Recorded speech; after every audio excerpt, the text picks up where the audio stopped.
ओम नमो भगवते वासुदेवाय। ओम नमो भगवते वासुदेवाय। ओम नमो भगवते वासुदेवाय। ओम ज्ञानाय नमः।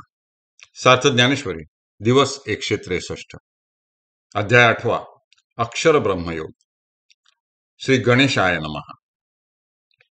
हे पार्थ, यः नित्यशः अनन्यचेतः सन्मां सततं स्मरति तस्य नित्ययुक्तस्य योगिनः अहं सुलभः अस्मि। परमां संसिद्धिं गताः महात्मनः माम् उपेत्य पुनः दुःखालयम् अशाश्वतं जन्म न आप्नुवन्ति।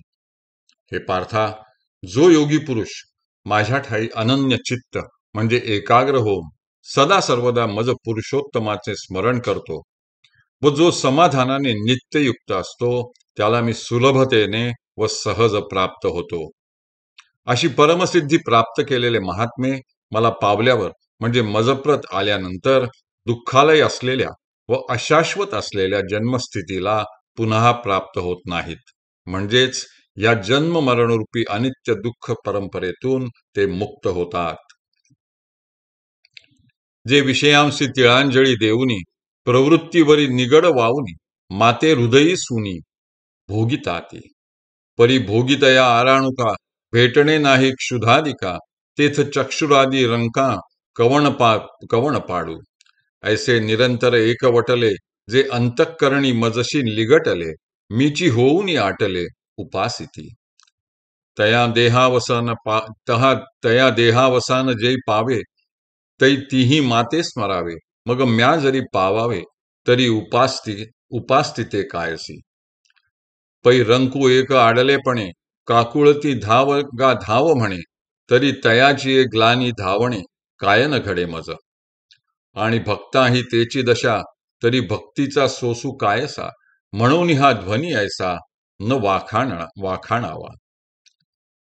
जे पुरुष विषयांना तिलांजली देऊन आणि विषयांविषयी होणाऱ्या प्रवृत्तीवर ताबा मिळवून मला हृदयात सुनी म्हणजे साठवून माझ्या स्वरूपानुभवाच्या सुखाचा उपभोग घेतात, परंतु अशा त्या दिव्य सुखाचा उपभोग घेत असताना त्यांना क्षुधा तृष्णा इत्यादिकांची आठवणही होत नाही, मग तेथे रंका म्हणजे गरीब बिचाऱ्या चक्षुरादी इंद्रियांची काय कथा, त्यांना कोण विचारणार।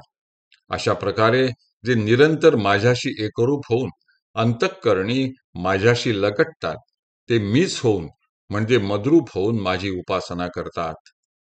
ज्या वेळेला त्यांच्यावर देह सोडण्याचा प्रसंग येतो त्यावेळी त्यांनी माते म्हणजे मला स्मरावे आणि मग मी त्यांना पावावे म्हणजे त्यांच्यावर कृपा करावी असे जर असेल तर मग त्यांनी माझी उपासना का बरे करावी आणि त्यांनी आधी केलेल्या उपासनेचा काय उपयोग।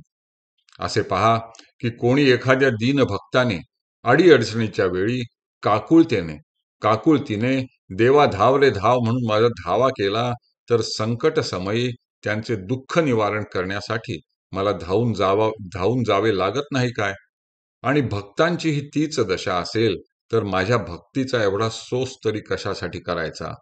म्हणून असा ध्वनी म्हणजे अशा संशयात्मक अभिप्रायाचे तू नाव देखील काढू नकोस। तीही जे वेळी मी स्मरावा ते वेळी स्मरिला की पावावा तो आभारू ही जीवा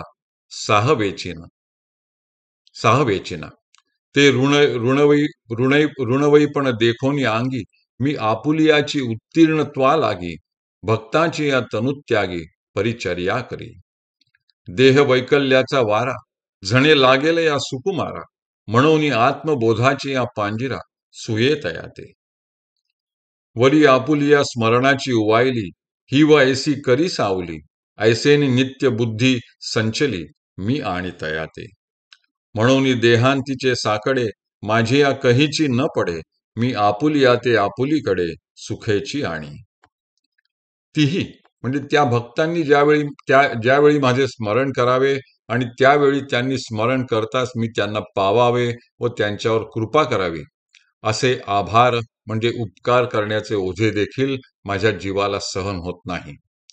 असे ऋणवैपण म्हणजे कर्जबाजारीपण आपल्या अंगी आलेले पाहून मी आपल्याच ऋणातून उतराई होण्यासाठी भक्तांच्या तनुत्यागी म्हणजे देहत्यागाचे वेळी त्यांची परिचर्या म्हणजे सेवा करतो. देहांत समयीच्या व्याकुळतेचा वारा झणे म्हणजे कदाचित माझ्या या सुकुमार भक्ताला लागेल म्हणून मी त्याला आत्मबोधाच्या पिंजऱ्यात ठेवतो. शिवाय त्या पिंजऱ्यावर त्याला असलेल्या माझ्या स्मरणाची हीव म्हणजे थंडगार अशी सावली करतो.